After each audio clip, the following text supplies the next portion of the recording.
नमस्कार, आप देख रहे हैं जनता मांगे जवाब। मैं हूं आपके साथ राघवेंद्र ओझा। मध्य प्रदेश में करीब 2 दशक बाद सरकारी बस सेवा की वापसी होने जा रही है। मुख्यमंत्री डॉक्टर मोहन यादव ने ऐलान कर दिया है कि मुख्यमंत्री सुगम लोक परिवहन सेवा के तहत प्रदेश में सरकारी बसों का संचालन शुरू किया जाएगा।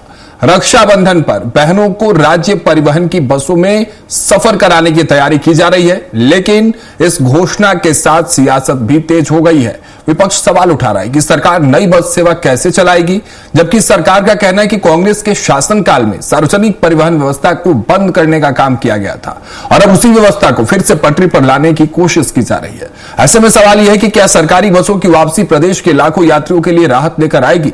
क्या दूर दराज के इलाकों में सफर आसान होगा? करेंगे इस पर चर्चा, लेकिन उससे पहले यह रिपोर्ट देख लीजिए।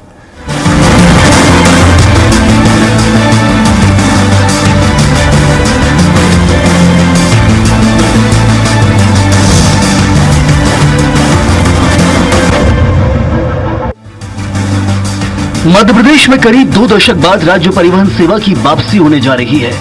मुख्यमंत्री डॉक्टर मोहन यादव ने मुख्यमंत्री सुगम लोक परिवहन सेवा शुरू करने का ऐलान किया है। सरकार का दावा है कि इस योजना से ग्रामीण, आदिवासी और दूरस्थ क्षेत्रों में रहने वाले लोगों को सुरक्षित और सुलभ परिवहन सुविधा मिलेगी। पहले चरण में 1 जुलाई से इंदौर संभाग के 121 रूटों पर 608 बसों का संचालन शुरू किया जाएगा। सरकार का कहना है कि प्रदेश के ऐसे क्षेत्रों को प्राथमिकता दी जाएगी जहां आज भी लोगों को आवागमन के लिए पर्याप्त साधन उपलब्ध नहीं है। रक्षाबंधन के अवसर पर महिलाओं को भी सेवा का लाभ दिलाने की तैयारी की जा रही है। हमारी सरकार के गठन के समय हमने मुख्यमंत्री सुगम परिवहन सेवा की जो घोषणा की थी, अब धीरे धीरे करके हम उसकी तरफ बढ़ रहे हैं और इस साल का रक्षाबंधन बहनें अपनी बसों से जाएगी, ये प्रयास कर रहे हैं। इनसे राज्य के अंतर्वर्ती क्षेत्रों में भी और बाकी राज्यों के साथ भी इसका संबंध जोड़ते हुए परिवहन का एक बहुत अच्छा तंत्र सड़क परिवहन में यात्री परिवहन सेवा के रूप में आएगा। वहीं विपक्ष इस योजना की व्यवहारिकता पर सवाल उठा रहा है। कांग्रेस का कहना है कि जब कई शहरों में स्थानीय बस सेवाएं सुचारू रूप से संचालित नहीं हो पा रही हैं, तो नई राज्य परिवहन सेवा को सफलतापूर्वक चलाना सरकार के लिए बड़ी चुनौती होगा। सरकार भाजपा की आने के बाद बाबूलाल गौर साहब ने इसमें तालाबंदी कर दी, खत्म कर दिया। अब वो जो स्टाफ था, जो कर्मचारी थे, वो दर दर की ठोकरें खाते रहे, पर भाजपा ने उनके बारे में कभी नहीं सोचा। और ये बात करते हैं, ये लाल बसें जो शहरों में चल रही हैं, भोपाल राजधानी में, वो तो कंडम खड़ी, उनको तो चला नहीं पा रहे हैं। आप अपनी बसों को चलाने की पहले व्यवस्था ठीक कर दो, तो हमें लगता है कि आप परिवहन निगम में कुछ कर पाएंगे, वरना हमें तो नहीं लगता कि आप कुछ कर पाएंगे। बहरहाल करीब 2 दशक बाद सरकारी बस सेवा की वापसी का फैसला प्रदेश की परिवहन व्यवस्था के लिए एक बड़े बदलाव के तौर पर देखा जा रहा है। सरकार इसे गांव, गरीब, आदिवासी और दूरस्थ क्षेत्रों को बेहतर कनेक्टिविटी देने की पहल बता रही है, जबकि विपक्ष इसके क्रियान्वयन पर सवाल खड़े कर रहा है। अब नजर इस बात पर होगी कि मुख्यमंत्री सुगम लोक परिवहन सेवा जमीन पर कितनी सफल साबित होती है और प्रदेश के लाखों यात्रियों को कितना लाभ पहुंचा पाती है।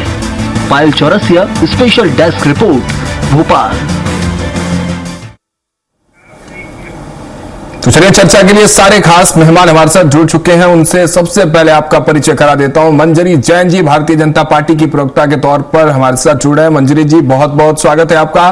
डॉक्टर शिंपी अग्रवाल जी कांग्रेस प्रवक्ता के तौर पर हमारे साथ जुड़ रही है। शिंपी जी, आपका भी बहुत बहुत स्वागत है। और प्रवेश गौतम जी वरिष्ठ पत्रकार हैं, हमारे साथ जुड़ चुके हैं। प्रवेश जी, आपका भी बहुत बहुत स्वागत है। शुरुआत मंजरी जी आपसे कर रहा हूं। 2 दशक, लगभग 20-21 साल लोगों को इस सफर के लिए, सुविधा के लिए सफर करना पड़ा, अंग्रेजी वाला सफर। लेकिन अब वो तस्वीरें बदलने वाली है। लेकिन सवाल यह है, आम जनता के भी सवाल यही होंगे, विपक्ष भी यही पूछ रहा है कि आखिर सरकार करेगी कैसे? ये बड़ा सवाल है। टाइमलाइन आपके पास है, but what is the road map? Road map क्या होगा?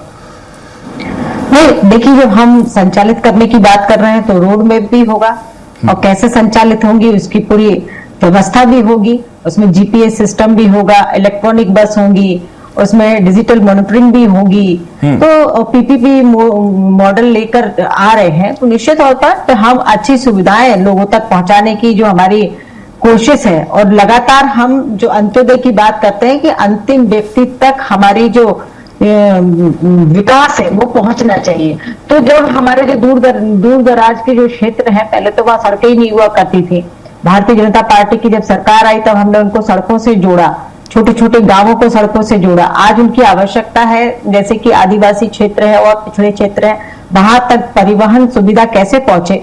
और जिस तरह से मध्य प्रदेश औद्योगिक रूप से समृद्ध हो रहा है, लोगों को रोजगार मिल रहा है, लोग वहां तक पहुंचे, तो इससे कई सारे फायदे होंगे। एक तो लोगों को रोजगार मिलेगा, रोजगार के नए अवसर पैदा होंगे, और जो लोगों को अपना एक तरफ से एक जगह से दूसरी तरफ अपने गंतव्य तक जाना होता है, उनको सुविधा होगी।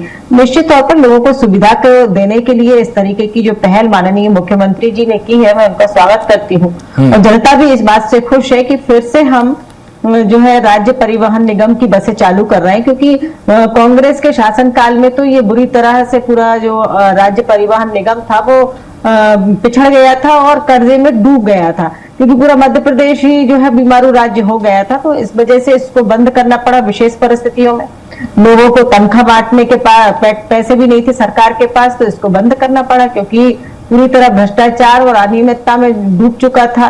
कहा जाता था कि राज्य परिवहन बस की जो निगम की जो बसें हुआ करती थी वो इतनी बेकार हालत में हुआ करती थी कि उनका हॉर्न छोड़कर पूरी बस बजा करती थी, तो ऐसा कहा जाता था।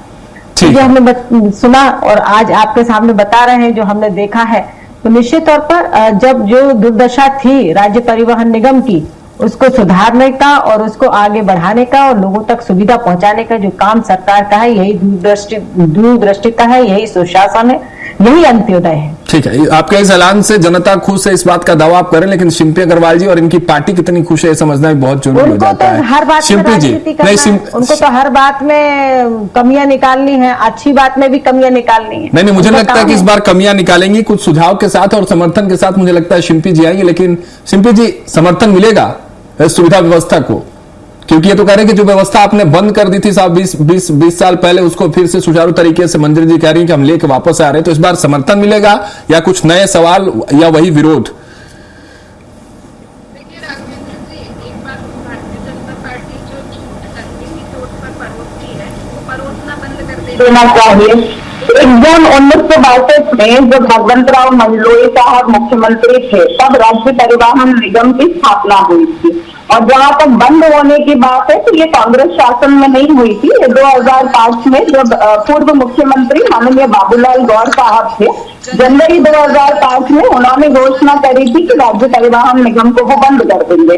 और इसका एक लीगल डॉक्यूमेंट भी है, आपको याद होगा, MP SRTC versus Manoj Kumar, एक केस था जो सुप्रीम कोर्ट में स्टैंड किया था, जिसमें न्यायमूर्ति AK सीकरी साहब ने जजमेंट दिया था। उसमें स्पष्ट लिखा था कि राज्य सरकार ने कैबिनेट से मंजूरी ली थी परिवहन निगम को बंद करने के लिए। लेकिन इसके पीछे कारण क्या थे शिल्पी जी? जब आप इतिहास के पन्ने आपने पलट दिए हैं, तो जरा कारण भी बता दीजिए कि आखिर 2005 में इसको बंद करने के पीछे सरकार ने क्या कारण रखे? देखिए, बाबूलाल गौर साहब ने बहुत स्पष्ट कहा कि परिवहन निगम जो है वो घाटे में चल रहा है और राज्य सरकार उस घाटे से उभर नहीं पा रही है, जिसके चलते वो इस परिवहन निगम को नहीं चला पा रही है, इसलिए उन्होंने बंद करने की घोषणा करी थी। और दूसरी बात, लगभग 11,500 कर्मचारी उससे प्रभावित हुए थे और इन कर्मचारियों ने बाबूलाल गौर साहब से यह भी निवेदन किया था कि कोऑपरेटिव मॉडल के ऊपर आप इस निगम को चलाइए, लेकिन उन्होंने कर्मचारियों की इस मांग को स्वीकार नहीं किया था और वॉलंटियरी रिटायरमेंट का उन्होंने रास्ता चुना था। और वैधानिक रूप से राघवेंद्र जी, आज भी अगर कानूनी रूप से आप देखेंगे तो निगम तो आज भी मध्य प्रदेश में स्टैंड करता है, क्योंकि कर्मचारियों की पेंशन और जो देनदारियां हैं वो आज भी कानूनी फेर के अंदर उलझी हुई है, जिसे बीजेपी सुलझा नहीं पाई है। बहरहाल 2010 में शिवराज सिंह जी ने भी कहा था कि ग्रामीण परिवहन योजना के साथ वो आएंगे, लेकिन धरातल पर उसका कुछ नहीं हुआ था। अब मुलायम यादव जी पुनः ये कह रहे हैं, लेकिन सबसे बड़ी बात ये है कि दिग्विजय सिंह जी के शासन में जो राज्य परिवहन निगम था वो एक पब्लिक सेक्टर अंडरटेकिंग थी, PSU था, लेकिन भारतीय जनता पार्टी जो है वो पब्लिक प्राइवेट पार्टनरशिप लेकर आ रही है, PPP मॉडल। यानी अगर आपको इसका निजीकरण ही करना था तो फिर 19 साल जो ये परिवहन निगम बंद रहा, तो आपने जनता को प्राइवेट बस ऑपरेटर्स के मेहरबानी पर क्यों छोड़ दिया था? तो ये जो राज्य परिवहन निगम आ रहा है, ये भारतीय जनता पार्टी का एक और नया भ्रष्टाचार का मॉडल लेकर आएगा, क्योंकि परिवहन विभाग मंजरी जी, एक छोटा सा रिएक्शन, 30 सेकंड, फिर मैं प्रवेश जी के पास। मंजरी जी, शॉर्ट मैंने इस 30 बात को सेकंड। परिवहन निगम से भी संबंधित यही समस्या आगे निकल कर आने वाली बोला है कि इनके समय जो बीमारू राज्य दिया था, सारे विभागों का जो बजट था वो चरमराया हुआ था। इनके समय में पूरे मध्य प्रदेश का बजट 25 लाख करोड़ हुआ करता था, आज एक एक विभाग का उससे ज्यादा का बजट है।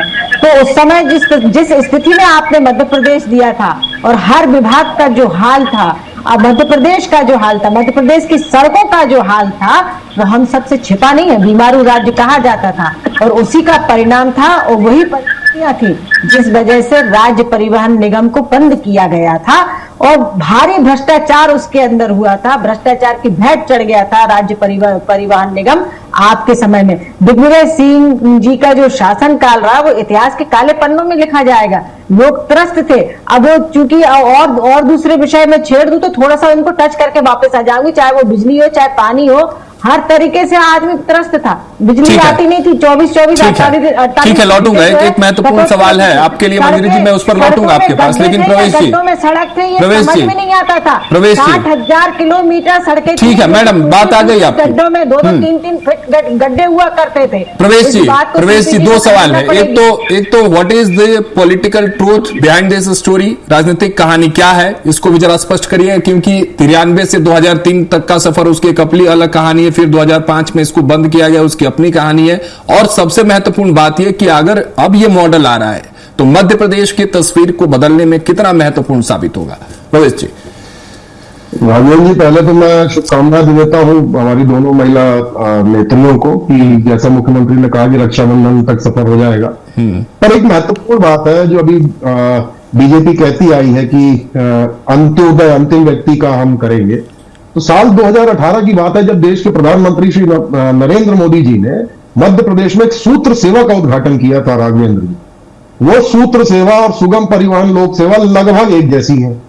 उस सूत्र सेवा का हाल क्या हुआ, वो तो अभी अंतिम व्यक्ति को उसका लाभ पूरा मिला नहीं और समय से पहले चरमरा गई। उसके पीछे बहुत सारे कारण है, फिलहाल नहीं जाऊंगा।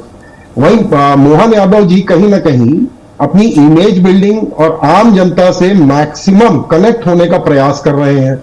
अब दुर्भाग्य ऐसा है इनके साथ कि इनके साथ जो अधिकारी बैठे हुए हैं वो शिवराज सरकार के हैं, मतलब उस समय काफी उन्होंने काम किया हुआ है। तो शिवराज सरकार की योजनाओं को नई पैकिंग के साथ लगातार पेश किया जा रहा है। जैसे संदीपनी विद्यालय एक उदाहरण है। ये सुगम परिवहन लोक में जो बात हो रही है पीपीपी पार्टनरशिप में, तो शायद ये बताना भूल गए होंगे ट्रांसपोर्ट के अधिकारी या विभागीय अधिकारी कि सूत्र सेवा भी इसी तर्ज पर 2018 में प्रधानमंत्री जी ने चालू की थी। उसके हालात क्या हैं और जो वर्तमान में जिस योजना के तहत इसकी बात चल रही है लॉन्च होने की, मैं चाहता हूं कि ये शुरू हो, क्योंकि आम आदमी को वाकई में पीड़ा है गांव में पहुंचने में, यदि ये सही तरीके से शुरू हो जाए। लेकिन मैं फिर एक बात कहूंगा कि पीपीपी मोड पे सरकार के ज्यादातर प्रोजेक्ट फेल होते आए हैं, विशेषकर परिवहन में। और जैसा कि हमारे मुख्यमंत्री जी ने कहा, बीजेपी कह रही है कि कांग्रेस शासनकाल में बंद हुई योजना, तो ये कांग्रेस शासनकाल में बंद हुई योजना नहीं है। बाबूलाल गौर जी तत्कालीन जो मुख्यमंत्री थे 2005 में उन्होंने परिसमापन की घोषणा की थी कि प्रक्रिया शुरू की जाए और 2010 में शिवराज जी ने एक नया नियम लाया था जिसके बाद प्राइवेट बस ऑपरेटर्स को ज्यादा बसें चलाने का मौका मिला। एक और उदाहरण देता हूं मैं राघवेंद्र जी, जब सूत्र सेवा शुरू हुई लगभग इसी कॉन्सेप्ट से, तब देवास से इंदौर जाने वाली जो बसें थे प्राइवेट बस ऑपरेटर, उन्होंने हड़ताल कर दी थी, ये कहते हुए कि सूत्र बस सेवा के काउंटर बंद करवाए। तो अब सरकार दबाव में आई थी। ये भी जो सुगम लोक सेवा जो अभी घोषित हुई है, मुझे इसके हालात बहुत अच्छे नजर नहीं आ रहे हैं, क्योंकि जिस मोड में अभी जो मेरी जानकारी है, हालांकि इसके अभी दस्तावेज नहीं आए हैं, पर जो प्रारंभिक जानकारी है उस अनुसार ये पीपीपी मोड पे चलेगी, सरकार बस खरीदेगी या देगी। तो उसके पहले एक जो प्रमुख सवाल होता है, आपके रिकॉर्ड चैनल में शायद हो ये विजुअल, यदि आप चाहें तो चलवा सकते हैं। 2018 में जब प्रधानमंत्री जी ने इसका उद्घाटन किया था, तब 1200 या शायद 1600 बसें आई थी। वो बसें आज कहां हैं? क्या वही हश्र इस योजना का भी होगा? ये भी सवाल उठता है। हमें मुख्यमंत्री जी को ये ध्यान देना होगा कि जिन अधिकारियों पर वो आंख मूंद कर विश्वास कर रहे हैं, क्या वह अधिकारी उनको सही जानकारी दे रहे हैं? दूसरा, प्राइवेट जो प्लेयर्स हैं मार्केट में, वो ज्यादातर यदि आप देखेंगे तो कहीं ना कहीं पॉलिटिक्स से जुड़े हुए हैं, चाहे वो सतना हो, टीकमगढ़ हो, भोपाल हो या सागर हो। कई नेताओं के अपने ट्रांसपोर्ट सर्विसेज चल रही हैं, बसें चल रही हैं। शायद इस बात से मेरे दोनों जो महिला नेत्री हैं सहमत भी होंगी। तो क्या वो नेता इस सरकारी योजना को सही तरीके से चलने देंगे, क्योंकि सूत्र सेवा संचालन वो भी यही चीज थी राघवेंद्र जी, क्योंकि मतलब प्रशासनिक व्यवस्था भी इसके भीतर बहुत जरूरी है। बिल्कुल ठीक है प्रवेश जी, आपके सवालों के जवाब मंजरी देंगे, लेकिन उससे पहले शिल्पी अग्रवाल जी, अगर ये व्यवस्था, अगर ये सुविधा अधूरी है, ये मॉडल आपको अधूरा लग रहा है, कांग्रेस के पास इस मॉडल को, इस व्यवस्था को बेहतर करने के लिए वैकल्पिक मॉडल क्या है, ये भी तो बताइए। विपक्ष के नाते ये भी आपकी जिम्मेदारी होती है। देखिए राघवेंद्र जी, ये मॉडल तो कांग्रेस का ही लाया हुआ था, और हम तो आज भी कहते हैं इसको पीएसयू मॉडल के ऊपर चलाइए, क्योंकि आदरणीय पत्रकार महोदय जी ने जिस तरफ इंगित किया वो बिल्कुल सत्य है।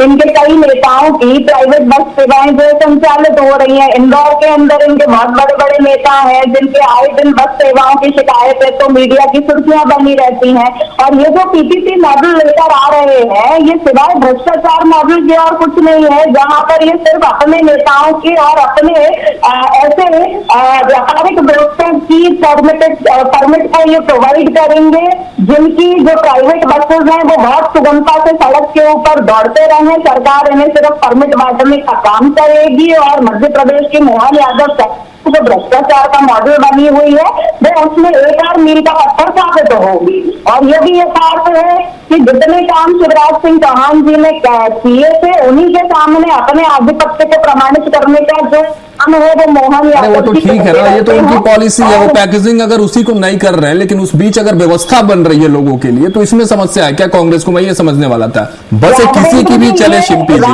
अगर लोगों के लिए व्यवस्था बन रही है, चली रही है ना, प्राइवेट बसेस की व्यवस्था तो 19 सालों से चली रही है, और वो किस तरीके से चल रही है वो भी पूरे प्रदेश के सामने है। किस तरीके से ऐसी बसेस है जिनके मेंटेनेंस है, ऐसी बसेस जिनके परमिट दे दिया जाता है जो आए दिन सड़कों पे लुढ़कती पुढ़कती चल रही है। अगर ऐसी ही सेवाएं मध्य प्रदेश सरकार लेकर आना चाहती है तब तो फिर भगवान मध्य प्रदेश जनता का कल्याण ही करने वाला हो। मंजरी जी, कैसे टिकाऊ बनाया जाएगा? गंभीर सवाल है। प्रवेश जी ने भी यही सवाल उठाया, शिल्पी जी पूछ रहे, पीपीपी मॉडल को लेकर सवाल है। ये क्या पिछली गलतियों से कोई सीख है या इसमें कुछ नया पैटर्न होगा? इसका आश्वासन भी जनता को और खासकर महिलाओं को देना होगा। देखिए, हम अनुभव से ही सीखते हैं। जो पिछली सेवाएं रही वो किस वजह से फैल हुई, क्यों हुई, उनसे अनुभव लेकर ही तो हम आगे सीखकर और उनको अच्छा करने की कोशिश करते हैं। अगर पहले सड़क परियोजना फैलती तो क्या सड़क बनना बंद हो गई? स्वास्थ्य सेवाएं यदि फैल हुई तो क्या स्वास्थ्य सेवाएं बंद कर दी गई? तो ये सब तो ठीक है, लेकिन हम अच्छा कैसे कर सकते हैं और जनता को कैसे सुविधाएं दे सकते हैं, उनको कैसे अपनी योजनाओं का लाभ पहुंचा सकते हैं, ये सरकार हमेशा उसके लिए काम करती है। क्योंकि हम सुशासन की जब बात करते हैं और अंत्योदय की बात करते हैं तो सिर्फ बात नहीं करते, हम उनके लिए काम करते हैं और उन तक काम पहुंचाने की भी हमारी जो चेष्टा है वो पूरी होती है। हमारा एक एक कार्यकर्ता जो है हर व्यक्ति तक पहुंचता है, और योजनाओं का भी देखिए, हमारा घर घर संपर्क अभियान जो चलने वाला है उसमें हम हर घर तक जाएंगे। हमारा एक एक कार्यकर्ता एक एक व्यक्ति से मिलेगा कि उस तक योजनाओं तक लाभ पहुंच रहा है, नहीं पहुंच रहा है, क्या कारण है, क्या दिक्कतें हैं। वैसे तो ऐसा कोई घर नहीं मिलेगा जिसमें हमारी सरकार की कोई योजना का लाभ ना पहुंचा हो। यदि किसी योजना का लाभ नहीं पहुंच रहा है, वो क्यों नहीं पहुंच रहा, उसके लिए भी हम। लेकिन मंजरी जी, इस योजना के अंदर, इस मॉडल के अंदर लोगों के भीतर एक डर है, एक डर है ना, जो बात शिल्पी जी सवाल उठा रहे हैं। अगर ये बात जनता के बीच गई, जनता भी अगर ये सवाल पूछने लगी कि निजीकरण को लेकर जो बात हो रही है पीपीपी मॉडल में, अगर जो निजीकरण की बसें चल रही, निजी बसें अगर उसी के आधार पर, उसी पैमाने पर, उसी पैटर्न पर ये बसें चलेंगी तो फिर फायदा कैसे होगा उन लोगों के लिए जो गरीब तबके के हैं, वो लोग जो दूरस्थ इलाके के हैं। मतलब पीपीपी मॉडल का मतलब ये नहीं होता कि पूरी तरह प्राइवेटीकरण हो जाता है। और ये पहले जब कांग्रेस की सरकार थी तब ये भी तो यही बात करते थे।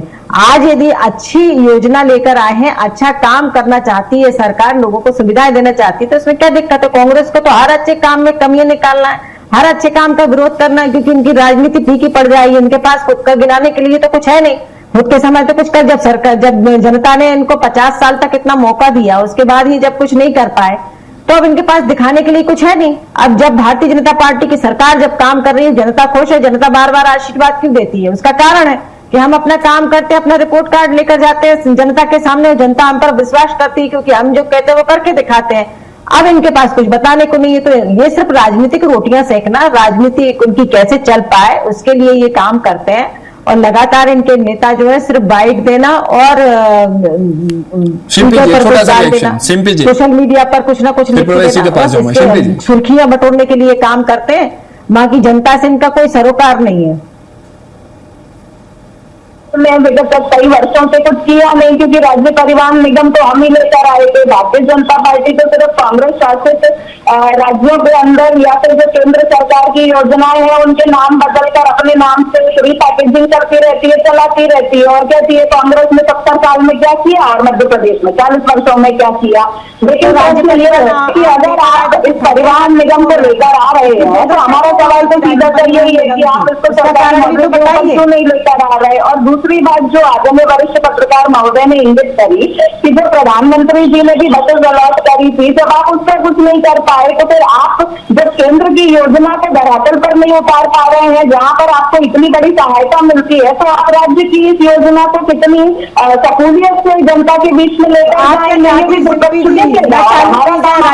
करना नहीं है। हम विपक्ष में बैठे हैं, अगर जो चुनौतियां रही शिल्पी जी, ठीक है, बात आ गई, आपकी भी बात आ गई, समझ गए। लेकिन प्रवेश जी एक बात जो मंजरी जी कह रही हैं उसको भी नकारा नहीं जा सकता। पहले जो गलतियां हुई थी, जो चुनौतियां थी, उसको हटाते हुए नई व्यवस्था जरूर बनाई जा रही है और यही शायद इसी सोच के साथ ये पीपीपी मॉडल के साथ सामने आ रहे हैं।